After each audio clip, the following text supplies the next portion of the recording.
I do not know why I woke up at that moment. Maybe it was the wind blowing through the crack in the door or the sound of quiet footsteps in the hallway. But then in the middle of the stillness of the night, I heard every word, every syllable like knives stabbing into my heart. "My dad is disgusting," said Michael, the voice of the same son I had raised with these calloused hands, and a lifetime of sacrifices. He said it in a low voice, but clear enough for me to understand everything. In the room next door, I heard his wife voice, a young woman voice, cold as ice. "Lower your voice, he is going to hear you. It does not matter, he does not even notice he is old."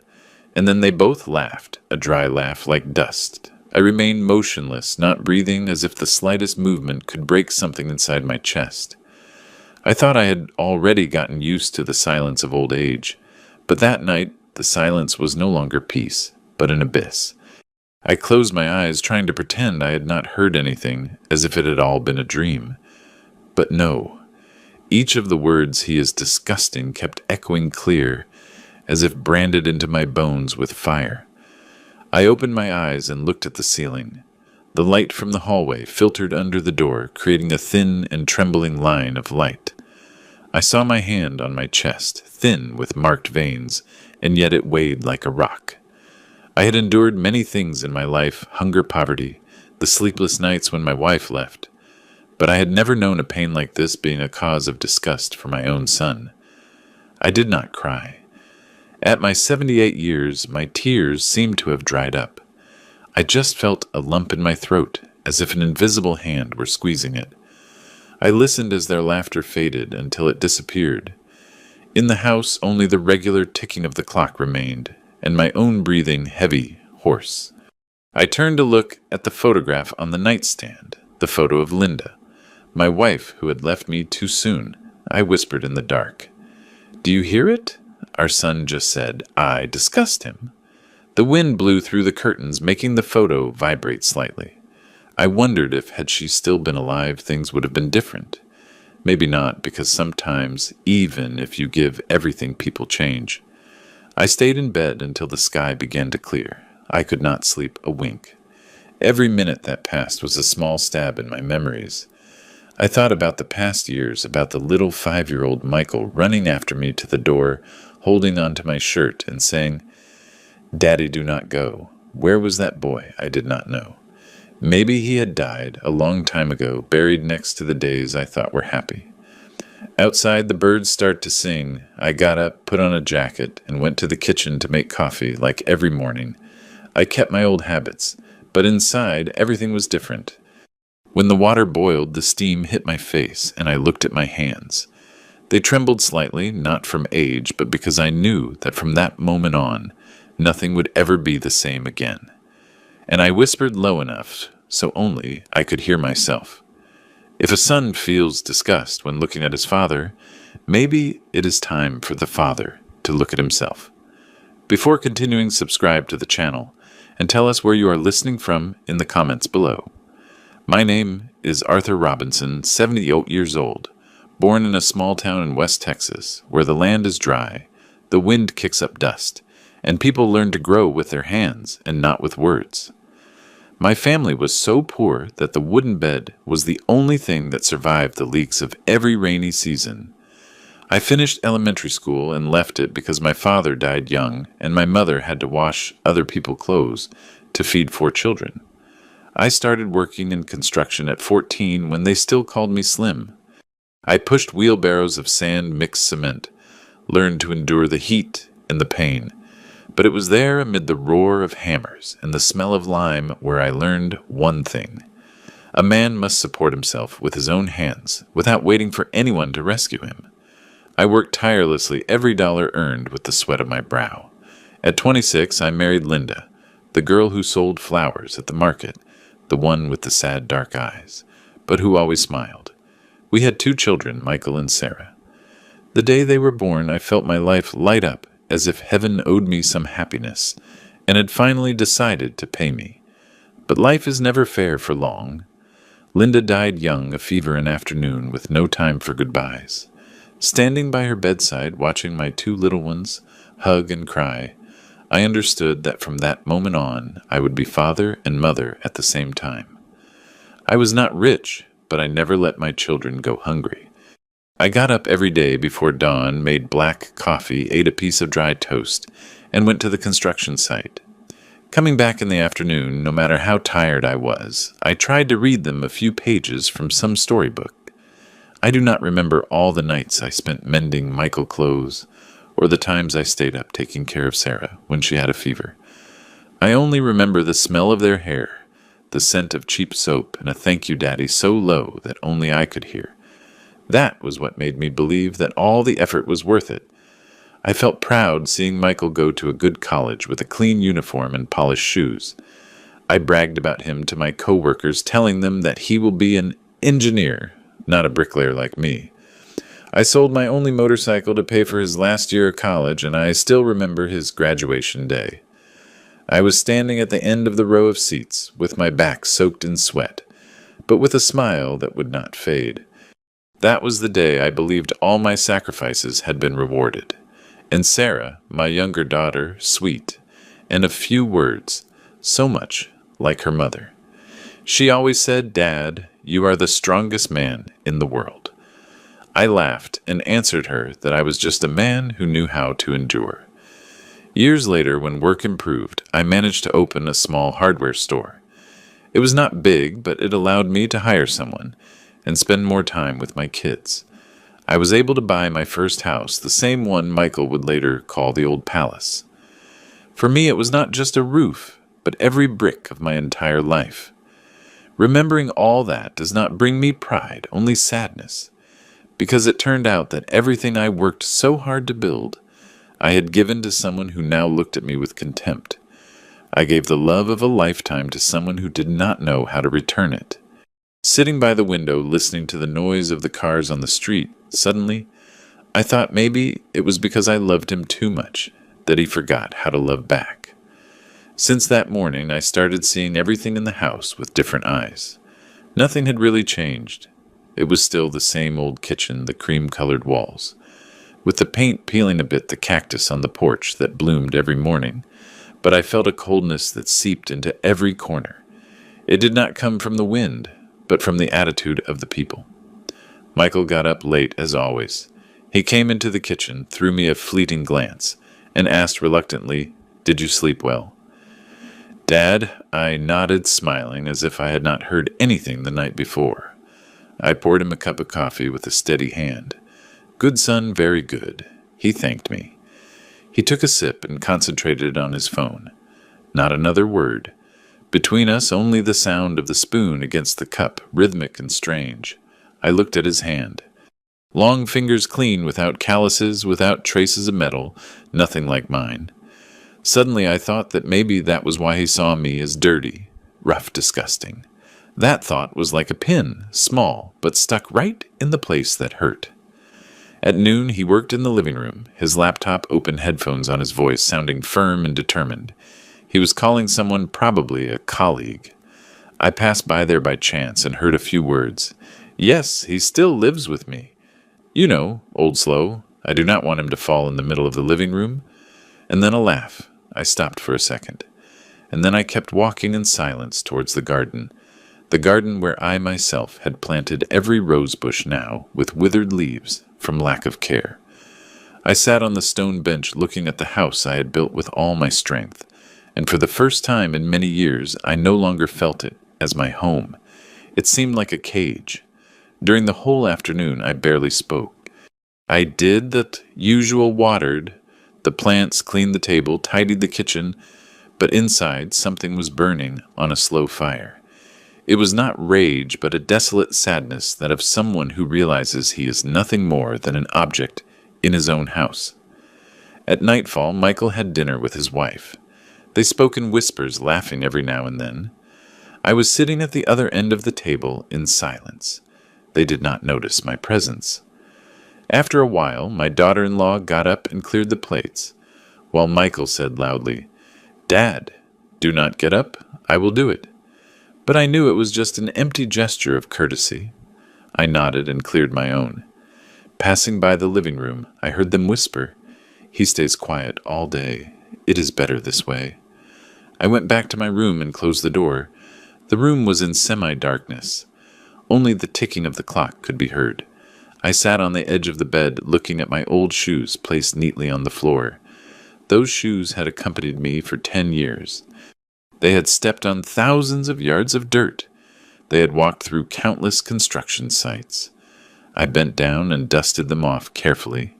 In that moment, I felt I was the last one who still remembered the past. That night, I did not sleep either. I sat by the window listening to the whistling of the wind between the bars, thinking of Linda of the days when I held little Michael in my arms. I asked myself, did I spoil him too much, to the point that he forgot what gratitude is? And then I understood. It is not time that distances people, but the silence between two hearts, when one no longer wants to listen, and the other does not dare to speak. I sighed and drank a sip of the cold coffee that was on the table. In the mirror, my reflection returned a tired look, but more lucid than ever.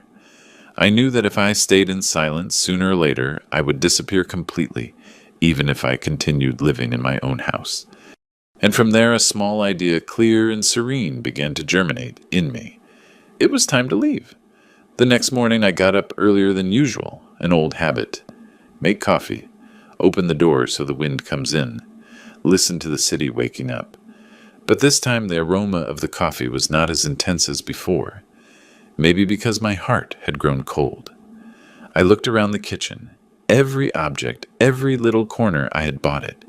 This wooden table I built myself. That cabinet I painted with my own hands. But Michael never saw the paint stains on my hands back then. For him, everything was already there.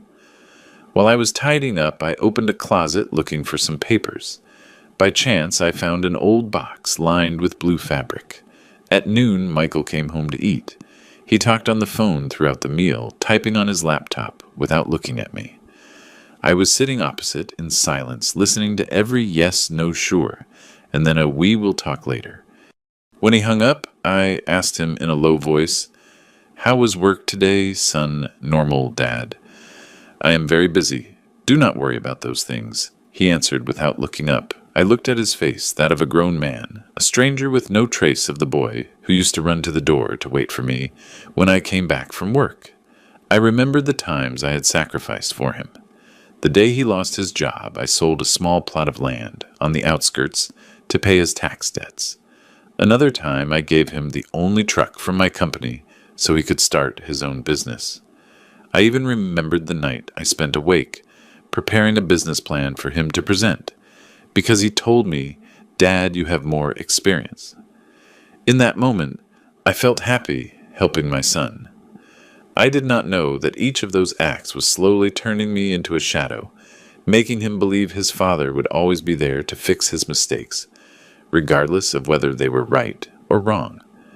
Now all that was just footprints in the memory of an old man.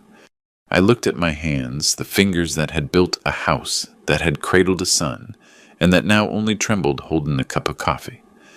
I exhaled very softly, as if letting go of a part of the past. In the afternoon, I tidied my room. Every object had its own story. The desk where Sarah wrote her diary, the pillow Linda had sewn. I walked through every room as if saying goodbye to everything. Stopping in front of our wedding photo, now faded, I whispered, "Linda, I have done everything I could. Maybe it is time to learn to let go." I sat on the bed, took a small notebook, and wrote a few lines. Affection, when not valued, becomes a burden. Maybe the most merciful thing I can do for my son now is disappear from his life. I closed the notebook and looked out the window where the afternoon light was fading. In that instant, I did not feel rage nor fear. Only a lightness in my heart, that of someone who finally accepts the truth. At nightfall, I sat on the porch, listening to the wind whisper among the leaves. The smell of damp earth and wood smoke floated in the air. In the distance, the sound of a car faded away. I closed my eyes and told myself, "Soon, Linda. I will leave in silence like the shadow no one notices when it abandons the house it once built." I did not tell anyone what I had heard. nor did I say a single word to Michael. I kept silent like someone who guards a wound in the chest, not touching it, so it does not bleed. But the more I tried to repress it, the clearer the pain became.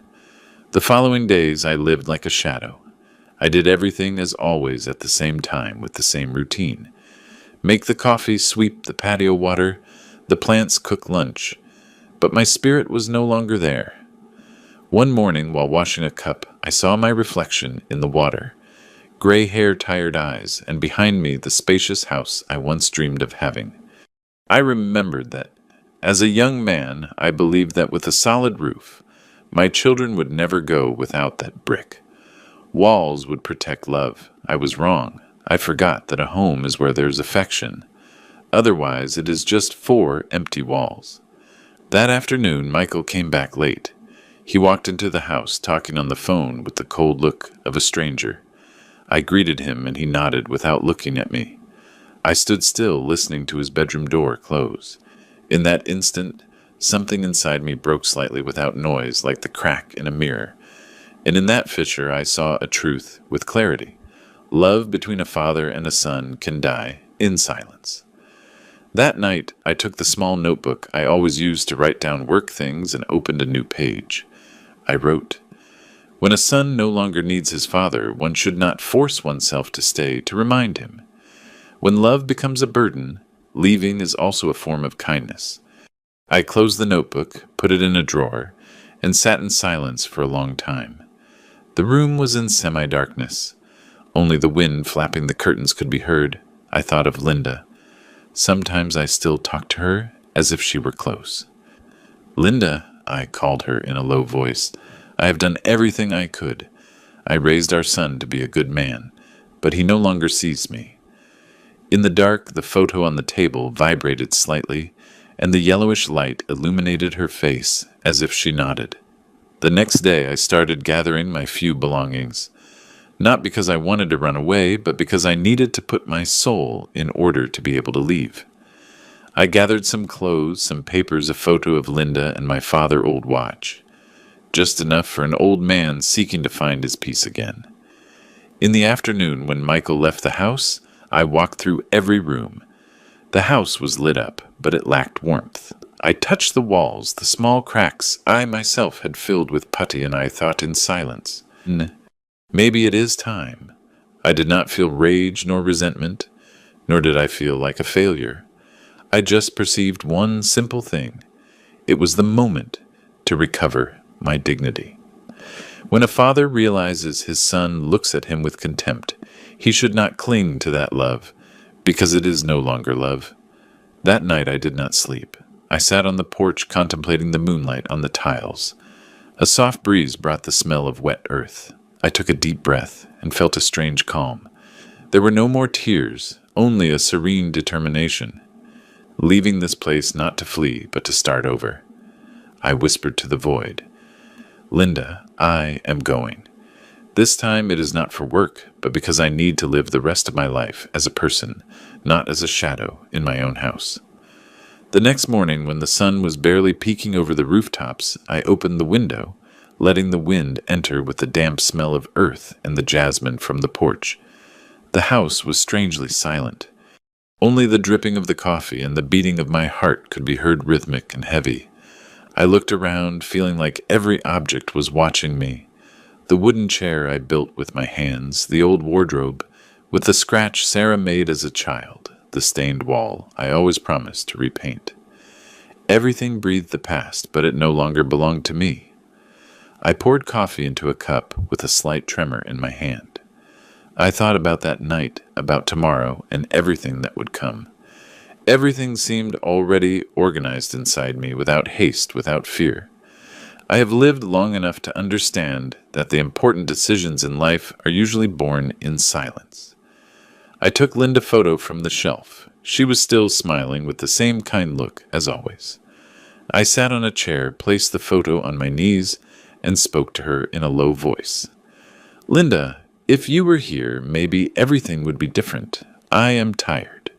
I do not want to hate my son, but I do not know how to love him anymore. I gave him everything, and maybe That was what made him forget my worth. The wind from the patio moved the curtain gently, making the light dance on the photo frame. I felt Linda was listening to me in silence, as always, but in that silence there was empathy, not judgment. I still remembered clearly the day of her death. Michael was only 5, Sarah 3. I promised her before her altar that I would raise them to be good people. I kept my word, but I never imagined that at the end of my life, the only thing I did not manage to teach my son was to be grateful. That noon, I went to the bank. Leaving the bank, I walked back home. On the way, I passed the old hardware store where I was a customer for many years. The owner, a gray-haired old man, looked at me surprised. "Mr. Robinson, how long has it been? How can I help you?" I smiled slightly. "I came to ask something simple. If I wanted to sell a house, do you know someone trustworthy?" He nodded and wrote down the number of an older real estate agent, someone trustworthy.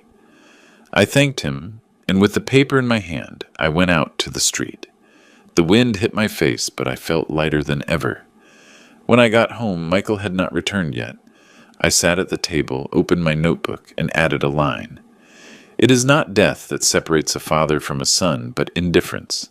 When a father understands he is just an object in his house, he must find the door to leave on his own." I closed the notebook and put it in the drawer. In that moment, I did not feel like a loser, but like someone who had just woken up from a long dream. I got up and looked one more time at Linda photo. You know, I am not leaving for revenge. I am leaving to preserve what remains human in me, before my son takes that away too. I turned off the light, leaving the room in the pale light of dusk, and in that darkness I heard clearly the voice of my heart. It was time to go for real. Monday morning I woke up early as usual. On the porch the dew still shone on the leaves. The distant crowing of the neighbor rooster was an old custom I had heard for decades. But this time getting up, I knew today would be different. I put on the white shirt Linda liked so much, buttoning it carefully, and looked at myself in the mirror. In it I saw an old man with gray hair, sunken eyes, but with a back still straight. I looked at myself and said in a low voice, "Today, Arthur."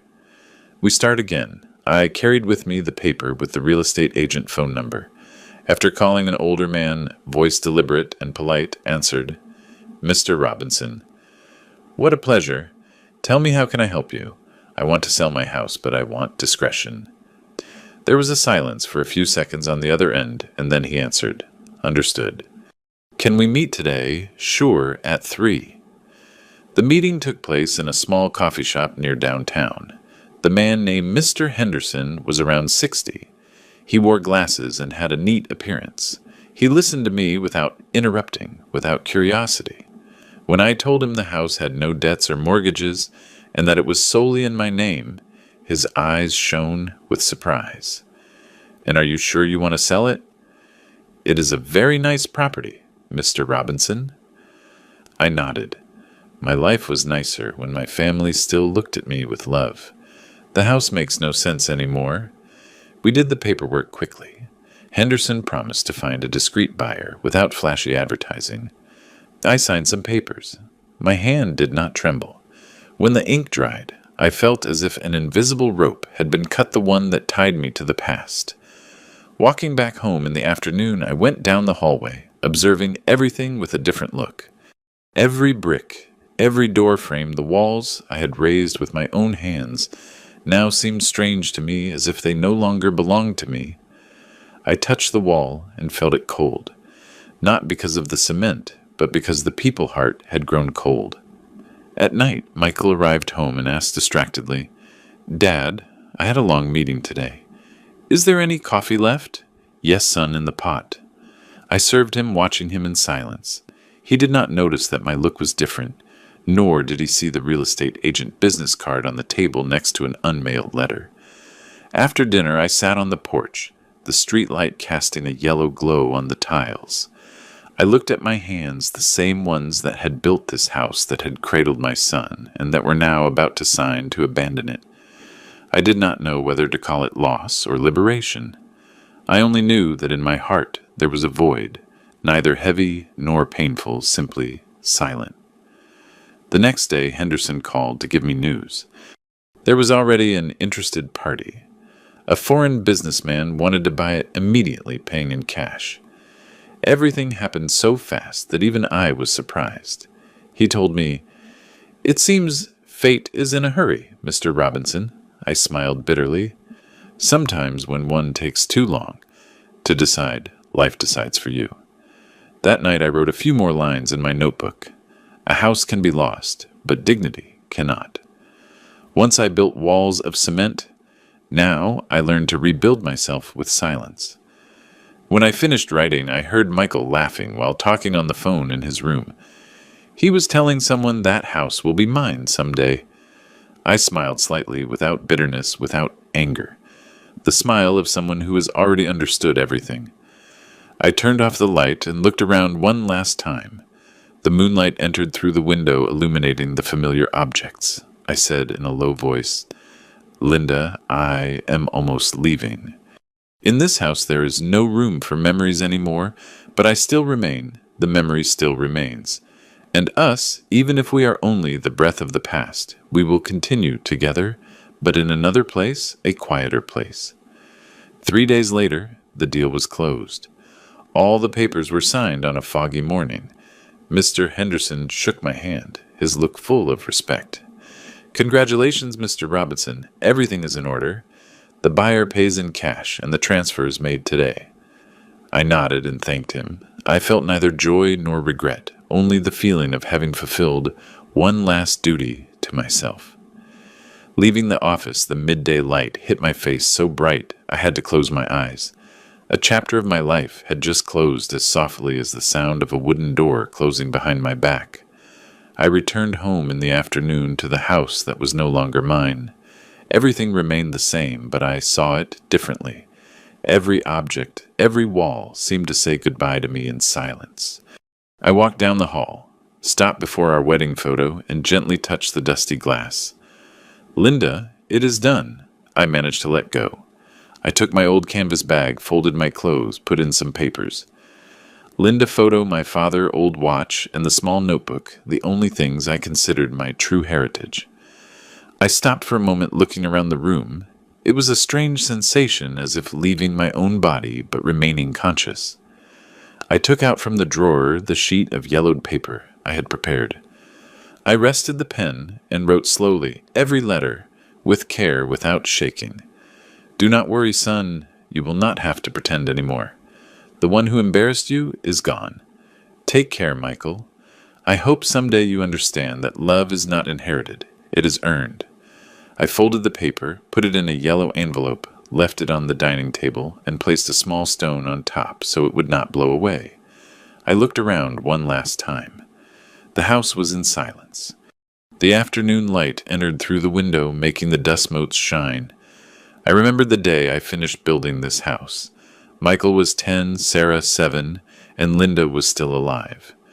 That day we ate for the first time in a living room without doors. The wind came in smelling of fresh lime. I thought it was the beginning of a happy life. Who would have said it would be the place where the last years of my relationship with my son would close? I went out to the porch. I locked the door without looking back. On the street, people walked hurriedly. I dragged my suitcase slowly, listening to the sound of the wheels on the sidewalk. Every turn was a weight releasing from my heart. At the corner, I stopped and took a deep breath. In front of me was the bus stop. I took the first one going downtown. On the bus, I sat by the window and looked out. The city moved away, its lights reflected in the glass. I put my hand in my jacket pocket where I kept the transfer receipt, the proof that everything now belonged to me, and only to me. I got off at the last stop and took another bus to the airport. I had bought the ticket 2 days before. One way, no return to Phoenix. No one knew. No one asked. I sat in the waiting room watching people say goodbye with hurried hugs, while I only had my suitcase and a heart as light as a bird. When the plane took off, I looked out the window. The city became smaller and smaller until it disappeared. In that moment, I did not feel sadness, only a strange peace. As if for the first time in my life, I could breathe deeply. I closed my eyes softly and told myself, "Son, I am not leaving out of hate, but out of love, because there are loves that to keep them, you have to let them go." The flight landed in Phoenix at 9 at night, a strange city with a dry wind and smell of metal. I dragged my suitcase to a taxi and asked the driver to take me downtown. I did not have an exact address, I just knew that there were some small, cheap and quiet boarding houses there. We stopped in front of an old wooden sign with peeling paint, Hope Boarding House. The name seemed ironic to me, but maybe it was also a sign. I knocked on the door. An old woman of about 60 opened, looked me up and down, and then smiled kindly. "Looking for a room, sir? Yes, small, but quiet." She nodded and guided me down a narrow hallway. My room was on the first floor. It was small, with beige walls, a bed, a table, and a window that overlooked an alley. I left the suitcase on the floor and took a deep breath. For the first time in many years, I was in a place without memories. That night, I did not turn on the light. I lay down listening to the noise of the cars on the street, the distant barking of a dog. In my mind, I heard Michael's voice again. My dad disgusts me. His laugh, my daughter-in-law laugh. I thought I would feel pain, but no, only tiredness. I said in a low voice in the dark, "Linda, I did it. I left." The next morning I got up early, opened the window, and a cold, clear light flooded the room. I made coffee in a small electric coffee maker. The aroma of the coffee mixed with the morning breeze, reminding me of so many past years. I did not know how to start over at my age, but at least I knew I would no longer have to listen to the sighs of someone who considered me a burden. My first morning I walked around the neighborhood. Phoenix was bustling. People went to work, buses crowded together, but I felt a strange peace. No one knew who I was. No one called me old. No one looked at me with pity. I bought a coffee and sat on a park bench, watching the children play. A boy fell and burst out laughing. His father bent down to pick him up, wiped off the dust, and hugged him. I looked at them and smiled slightly. Maybe I looked like that too in the past. At noon I went back to the room and took out my phone. 17 missed calls, all from Michael. A text message. "Dad, where are you? I do not understand what you did. You sold the house. Why, I read it without answering." A moment later the phone vibrated again. Another message, this time with a harsher tone. "What did you do? Old man? Are you crazy?" And then another with a trembling voice as if he were scared. "Dad, please answer me. Let us talk." I left the phone on the table. My heart did not beat as fast as I thought. I just felt a void, as if those words had arrived too late, when there was nothing left in me to answer. I wrapped the phone in a towel, turned it off, and put it in the suitcase. I knew that if I listened one more time, my will would falter. At night, I walked around the boarding house. The streetlights dyed the street a pale yellow, and the smell of freshly baked bread floated in the air. I heard some old men laughing in a grocery store, the music of a small bar, and I realized that although I was alone, I was still alive. I still had breath, I still had legs, and I still had the right to choose peace for myself.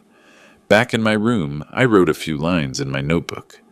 "Son, you will call, you will get angry, you will cry, and then you will forget, and I will start over.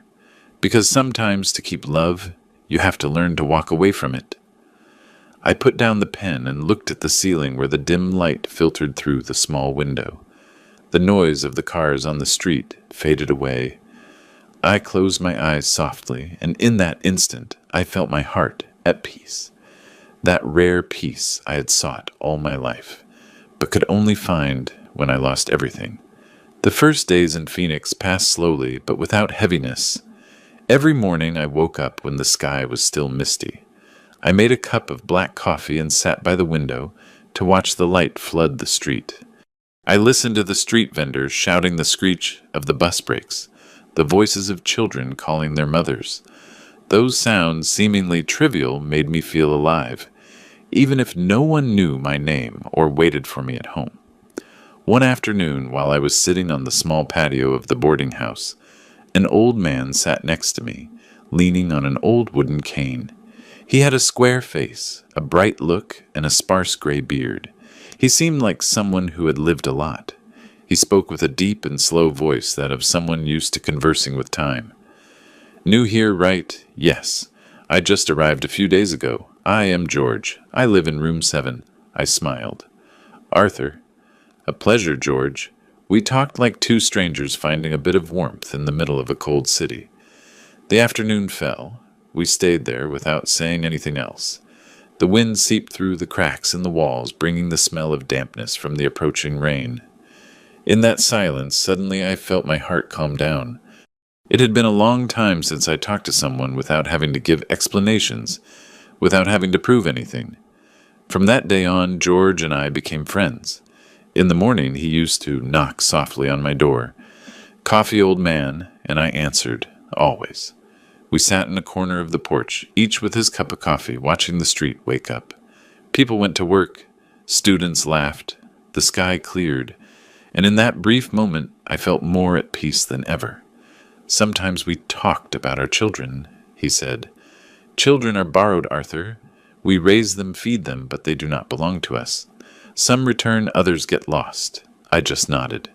"There are truths that do not need to be discussed, only accepted." At night, I used to write in my notebook. Each page contained only a few lines, but it was the only way I had to preserve a part of me. Day 8 in Phoenix. I still do not get used to the loneliness, but I am no longer afraid of it. Here no one knows I'm someone's father, nor does anyone despise me for my age. I am just Arthur, and that is enough. One noon, while walking through a small market near the boarding house, I saw a group of children playing soccer under the sun. A boy fell and scraped his knee, bleeding a little. I approached quickly to help him up. He looked at me with his clear, dark eyes and smiled. "Thank you, sir." I froze because in that smile I saw for an instant the Michael of my childhood. The same eyes, the same laugh before time and ambition turned him into another person. That night, I went back to my room. I poured myself a cup of coffee and sat on a small wooden chair. The wind from the street entered light but penetrating. I said in a low voice, "Linda, maybe I am still lucky, because in this strange place, I have found a little warmth from people without blood ties, without strings attached." I drank a sip of coffee and added one more line in my notebook. "Sometimes family is not where you are born, but where they listen to you, without judging you." And I realized that peace in reality is not in any place. It only comes when you stop expecting someone to understand you. One morning, while I was sitting with George on the porch drinking coffee, the landlady brought me a thick white envelope. "For you, Mr. Robinson. It arrived a while ago," she said before leaving. I recognized the handwriting on the envelope. Neat, cold, with the name of a law firm. I had a bad feeling. I opened it and read every line slowly. "By means of this letter, you are notified of the intention to challenge the sale of the property located in—" I read it 3 times to understand it completely. Michael was suing me. He claimed that when signing the sales contract, I was not in full use of my mental faculties, meaning that I was senile, that I was not aware of my actions. I laughed, not out loud, just a huff that sounded like the wind. I did not feel rage nor surprise, only relief, because I had already foreseen it. George looked at me and asked in a low voice, "Is something wrong?" I folded the paper and answered, "Nothing I did not expect. It is my son, and he wants what is no longer his." He just shook his head and said slowly, "When love does not teach respect, life takes charge." That afternoon I went to the bank. Mr. Lewis, the young advisor, recognized me immediately. I handed him a copy of the documents and said, "I am going to need certified copies of all the movements and a medical certificate from my doctor, the one we left on file." He understood instantly and nodded. "Legal problems, Mr. Robinson. No just truths that need to be put in writing. Before selling the house, I had done everything according to the law.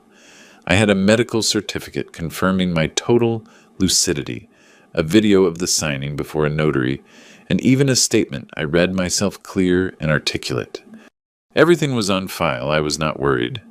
The next day I called the law firm listed on the envelope. When the secretary answered, I said calmly, "This is Arthur Robinson. Tell the lawyer that his client, my son Michael, can forget about this lawsuit. If he insists, I will have to show evidence that will make him embarrassed in front of a judge." She kept silent for a few seconds, and then just said, "I will convey it to him, sir." I hung up. In the room, the afternoon light entered obliquely through the window, illuminating the still steaming cup of coffee. I laughed alone, not for the victory, but because I realized that for the first time in my life, I had learned to defend myself without needing to shout. 3 days later, there were no more letters or calls, but one night, turning on the phone to see the news, the screen blinked. 20 new messages. Michael. I opened one. It was his voice, hoarse, tired, Dad. I did not know you had done all that. I did not think you would leave like that. About the disgust. It was nonsense. Sorry. Come back, please. I listened to the end and turned off the phone. I did not cry. I just stood still looking out the window at the blinking lights of the city. I thought of George's words. There are wounds that do not heal with justice, but with distance. I added one more line in my notebook.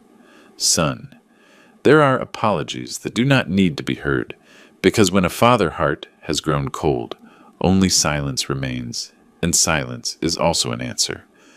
Then I closed the notebook and poured myself more coffee.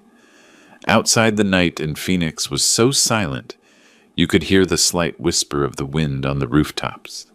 For the first time in many years, I felt truly firm, not for having defeated anyone, but because I had finally chosen peace for myself. A week later, I was sitting on the porch of the boarding house, writing a few lines in my notebook, when the old phone vibrated softly. It had been off for a long time, but that day I do not know why I turned it on to check the time. An unknown number appeared on the screen. I was going to ignore it, but a feeling stopped my hand. I answered. Dad, I froze. That voice, sweet and trembling, I could not be mistaken. It was Sarah, my daughter. Dad, are you there? It took me a few seconds to find my own voice. Yes, honey, I am here. There was a long silence between us, one of those silences that can only exist between two people who have been separated for a long time, but still love each other. Then she broke down crying. It was so hard to find you. No one knew where you were. Michael did not want to say anything. He just told us you had sold the house and disappeared. I asked slowly with a calm voice. And did he tell you why I did it? He said you had a crisis, that you were not well anymore. I smiled slightly. Of course, it is easier to say that than accept the truth. Sarah kept silent. Then she said with a broken voice, Dad, I did not know anything, I swear, but I suspected. He has not been the same for a while. He became arrogant, cold. I know, honey. You do not have to explain it. I heard a sigh on the other end of the line, and in her voice I perceived something I had not heard in Michael for a long time. Sincerity. Sarah continued with a lower but firm tone. Dad, I want to see you. I need to hug you. Leo asks for you all the time. That name made my heart stop. Leo, my grandson, Sarah's son. I remembered he was born on a rainy day, and I held him in my arms, so small, smelling of milk. I hesitated. Part of me wanted to see my daughter again, but another feared everything would get complicated again. I was afraid of hearing more excuses, seeing looks of pity. But Sarah's voice softened me. I am not asking you to come back, Dad. I just want to see you. Look you in the eyes and tell you, thank you for still being alive. I sighed. All right, honey. But come alone. Yes, Dad. I promise it will be just me. 3 days later, I waited for her at the bus stop near the boarding house. A taxi stopped. Sarah got out. She had not changed much, only her look was more mature. And there was something of Linda in her, a soft and silent sadness. When she saw me, she bit her lip and ran towards me. Dad, she hugged me tight. It was a long, trembling hug, as if she wanted to repair all the broken years. I said nothing. I just put my hand on her back and patted her. We sat in a small, nearby coffee shop. Sarah took a box of sweetbread out of her bag. I made it like the ones you liked. I smiled and tasted a piece. The sweet and spicy taste of cinnamon spread through my mouth, bringing with it distant memories. She told me many things. About her work, about Leo, about how she missed her mother, about the years she kept silent for fear of Michael. I listened, without blaming her. When she stopped, I told her, "Daughter, do not blame yourself. Everyone carries their story. Yours, at least, still has tenderness."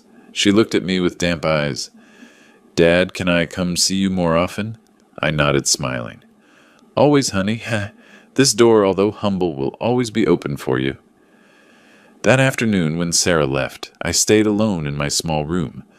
On the table was the box of bread, half eaten. I cut a piece, drank a sip of coffee, and looked out the window. Outside, the sunset was falling, dyeing the sky a fiery red. I wrote in my notebook, "Sometimes love does not come from someone new, but returns through those you thought lost." Sarah has brought back Linda warmth, and maybe thanks to that, I will learn to love again without fear of being hurt. A week after our first meeting, Sarah called again. Her voice was light and enthusiastic, like a little girl.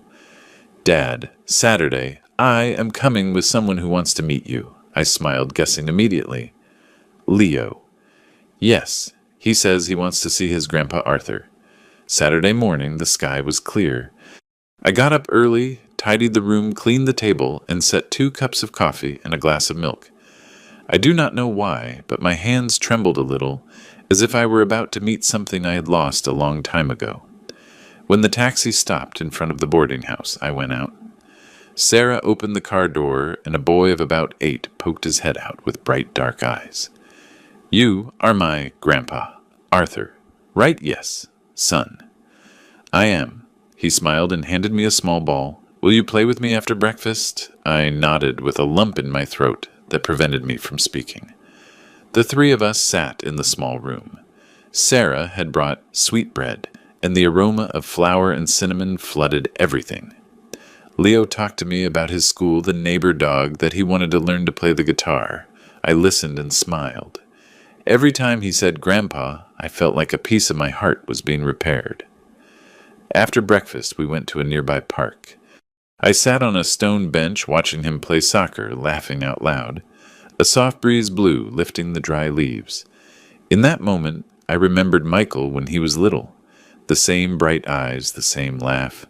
A shadow of sadness grazed me, but then I told myself, not all children grow up to forget love. Leo ran towards me and dropped down next to me, breathless. "Grandpa, Mom says you make the best coffee in the world." I burst out laughing. "It could be, but only when there is good company." He looked up, tilting his head. "And why didn't you live with us?" "Mom said you were traveling." I looked into his clear eyes. I could not lie to him, but I could not tell him the whole truth either. Sometimes adults also need to find their place, son. He stayed silent for a moment and then nodded. "And now you found it?" "I think so." He smiled and suddenly hugged me. A small, warm, and sincere hug. At nightfall, Sarah said it was time to go. Leo did not want to. He grabbed my hand tightly. "Can I come back, Grandpa?" "Sure, whenever you want." When they were out of sight, I stayed at the door for a good while, watching the dusty street. On the bench, his small ball had remained. I picked it up, dusted it off, and placed it next to the window. That night, I did not sleep.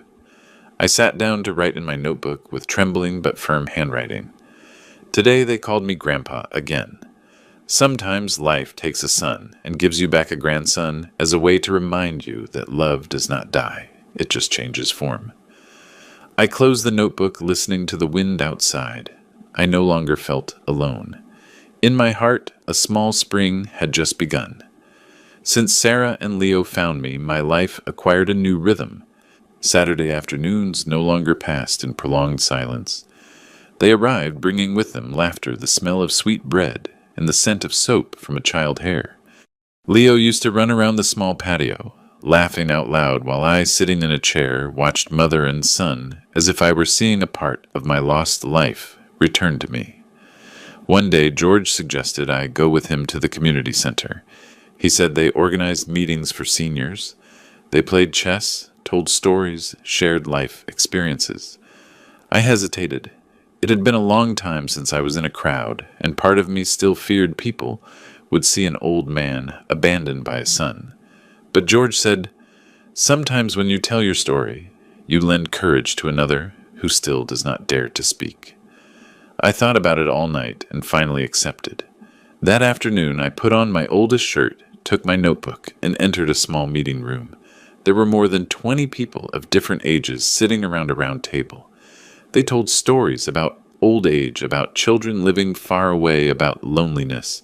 Some laughed, others cried. When my turn came, I stood up, hands trembling slightly. "My name is Arthur Robinson," I began with a hoarse voice, "and I sold my house because I heard my son say I disgust him." The room went silent. I could hear the slight creak of a wooden chair. I told my story without haste, without drama, like someone pulling thorns from the heart. I spoke of my life, of work, of Linda, of Michael, of the night I heard those words, and of my decision to leave in silence.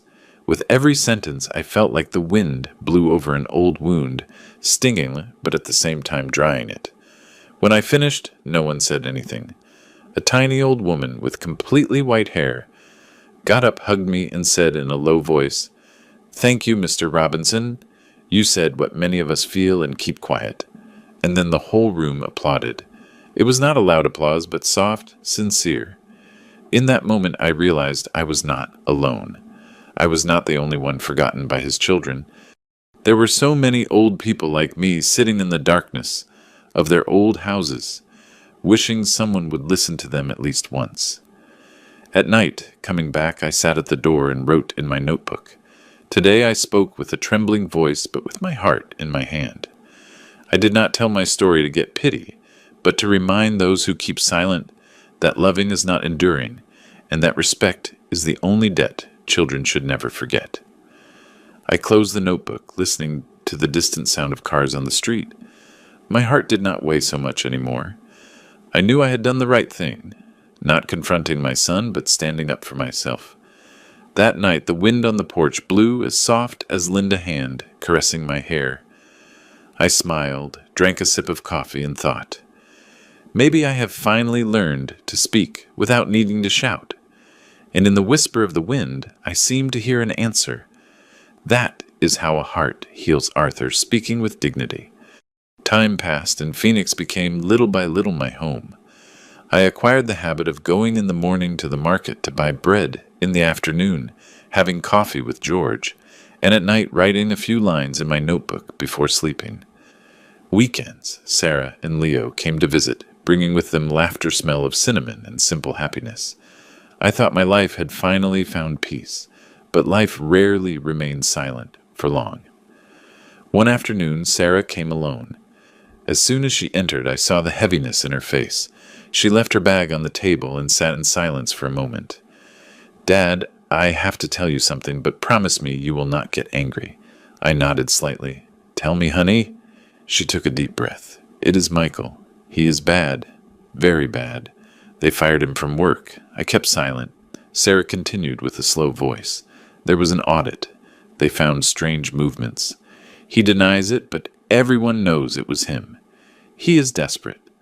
I looked out the window. The last light of day illuminated my hands, which trembled not from fear, but from pity. Pity for a son who did not know how to stop in time, I asked in a low voice. "And what do you think I should do?" Sarah lowered her head. "Nothing, Dad. I just wanted you to know. He did not ask me to come, but I know how he is. When he feels cornered, he attacks." I nodded, understanding immediately. Michael had always been like that. When he lost control, he looked for someone to blame, and usually that person was me. That night, I could not sleep. I went out to the porch and sat down to look at the starry sky of Phoenix. I remembered every stage of my life, the years of exhausting work to raise my children, the long nights with no company but the sound of the wind. I sighed. There are children we love with all our soul, but that love cannot save them, because they do not need love. They need consequences. The next day, George came to visit. I told him briefly about Michael. He listened and then said, "Do not carry it any more, Arthur. Parents teach, life corrects." That phrase echoed in my head all day. At night, I opened my notebook again and wrote, "I am not angry with my son, but I will not save him anymore. Because if I keep holding out my hand, he will never learn to get up on his own. Sometimes kindness must also have limits." Sarah returned 2 days later. She said Michael was trying to contact me, asking her to give me a message. I just asked her, "Did he ask you to intervene?" "Yes, but I will not do it. I think he is finally hitting rock bottom." I looked at my daughter and took her hand. "Daughter, if he comes, do not open the door without thinking. A desperate man does not seek redemption, he seeks refuge." She nodded with red eyes. When she left, I stayed sitting in the dark with the yellow light of a lamp projected on the wall. It started to rain. Small, constant, sad drops. I did not pray for Michael to suffer, nor for him to be happy. I only prayed for him to see himself before it was too late. I said in a low voice to the night, "Linda, I am afraid this time he will knock on the door again, and I will have to learn to say no." 3 weeks later, what I feared happened. Early one morning, I received a letter from a lawyer I knew back home. I opened it. The handwriting was clear, and the first sentence squeezed my heart. "Your son, Michael Robinson, has attempted to use your name to guarantee an unpaid loan." I read it several times, feeling not rage, but a silent sadness. It turned out that even after disappearing, Michael was still trying to drag me into his chaos. I did not get angry. I just felt pity for a man who had lost even his honor without realizing it. I went to see Mr. Lewis at the bank in Phoenix. When he heard the story, his eyes widened with astonishment. I asked him to help me certify the documents, and then I contacted my old lawyer to file a complaint for identity theft. Everything was settled carefully, without noise, without hate, just a father defending his name for the last time. In the afternoon, coming back, I opened my notebook and wrote, "I saved my son so many times he came to believe he could not live without his father. But the truth is precisely because I always saved him, he never learned to stand up by himself." The next day, I bought a small lemon tree and planted it in front of the door. Sarah asked me why a lemon tree and not a rose bush or flowers. I smiled. "Because the lemon hurts at first, but it heals wounds." She smiled slightly, understanding. I looked at the little tree. The wind moved its thin branches, its green leaves trembled. I whispered, "Every person must bloom for themselves, no matter how hard the season." That night, I kept writing. No one escapes the consequences of their own acts. But if we keep our heart serene, the consequences of others no longer have the power to hurt us. And when the night breeze entered through the window, I smiled slightly. I had learned something that took me 78 years to understand. Forgiving does not mean forgetting, but not allowing pain to control you. Another morning, Sarah knocked on the door, holding a brown envelope. "Dad, this arrived from the prison." I looked at my daughter, and then at the envelope. On it was clearly written the sender name, Michael Robinson. I kept silent a few seconds before opening it. Inside was a folded sheet of paper. The handwriting was shaky but familiar. "Dad, I have no way to justify what I did, what I said. I failed you. I humiliated you. And the worst, I never stopped to think if you were okay. The disgust I spoke of was not for you, it was for me. I do not expect you to forgive me. I just wanted to tell you I understood. Late, but I understood." I finished reading. I folded the letter and did not cry. I just looked out the window where the first light of morning illuminated the small lemon tree on the porch. The leaves moved gently, and a drop of dew fell to the earth. I knew they were not my tears, but the tears of life falling just when they should fall. That night, I wrote in my notebook, forgiving does not always mean opening the door again. There are people you can only forgive from a distance, so they find themselves again in the dark. I kept Michael letter in a drawer under Linda photo. See, he finally understood. Late, but understanding is better than nothing, and I felt my heart a little lighter, not from happiness, but because the end had taken shape. After all, I started thinking about the future, not mine, but Leo. I called Sarah and told her clearly, "Daughter, I want to open a college fund for the boy." She opened her eyes wide. "Really, Dad? Yes, I will not put it in your name or mine. It will be legal with a financial guardian, untouchable until he is 18. Sarah had teary eyes. "And if Michael finds out," I smiled slightly, "let him find out. I do not owe him explanations. I only owe the boy something better than silence." I went to the bank and did the paperwork. Every signature I traced with security, as if affirming before life that I still had the right to create something good. That night coming back, I took out my notebook and wrote, "Once I built a house for my son, now I build a future for my grandson. A roof can be sold, but an example of a dignified life remains forever." Leo came to visit the next afternoon. He saw me taking care of the lemon tree and ran to help me water it. He looked up with a pure smile. "Grandpa, the lemon smells good." I ruffled his hair and said in a low voice, "Yes, son, it smells like new life." When Sarah and my grandson left, I stayed on the porch, contemplating the lemon tree shining under the sun. The wind brought a soft citrus aroma. I said, in a low voice to myself, "Linda, I have done everything I could. Maybe this is the way a father loves stopping saving his son to sow hope in his grandson." Then I wrote the last line of that day. "What is withered, let it fall. What is still green, let it grow."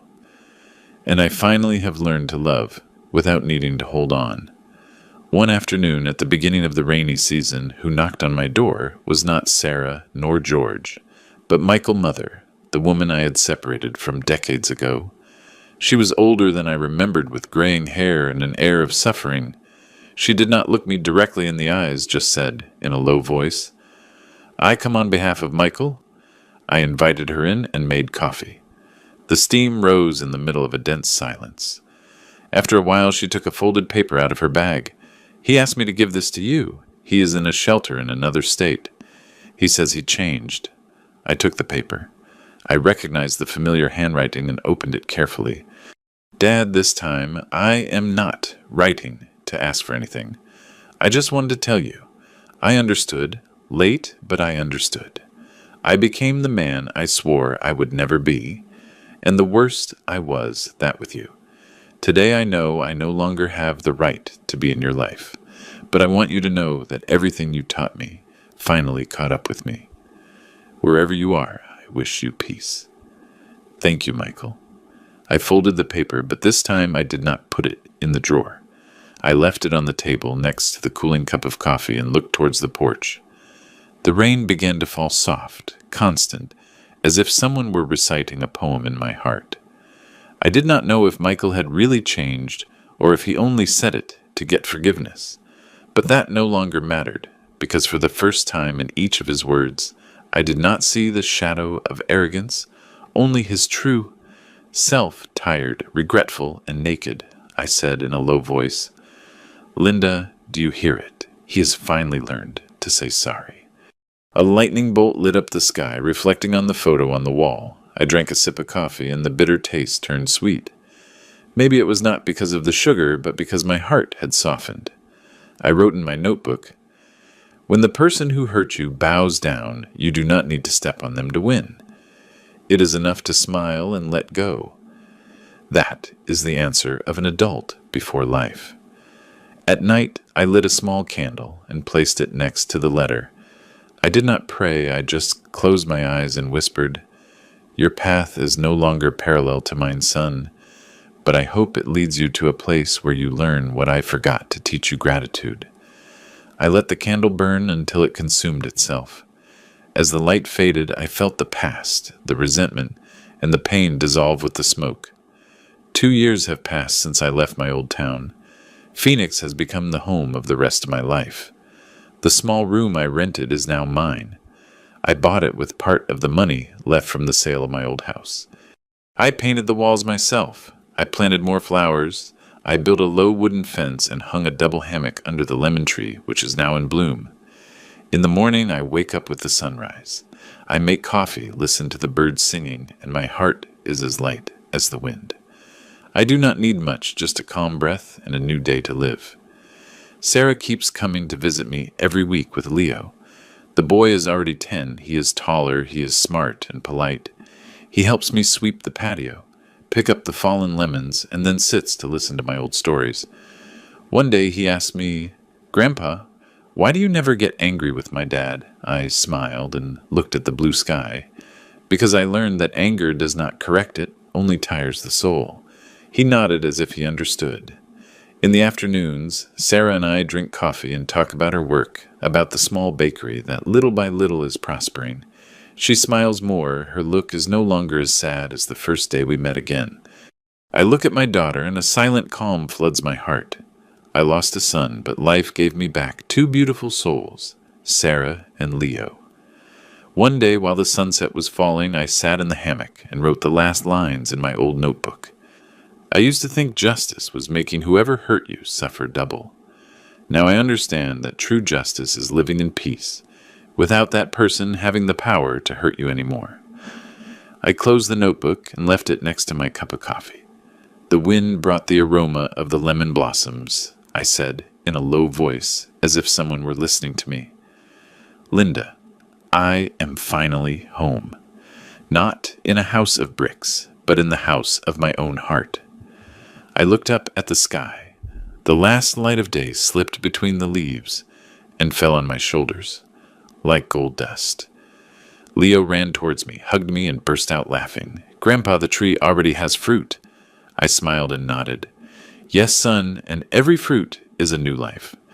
I looked into the distance and told myself and all the parents who have ever been forgotten, if one day your son hurts, you do not let that pain kill the kindness in your heart, because dignity once preserved will bloom even in the earth that once was sterile. Then I sighed and closed my eyes softly. In that silence I heard the wind. Leo laughed the whisper of the leaves. Peace in the end was not far. It was right here in me, in my breath, and in a forgiveness that at last was complete.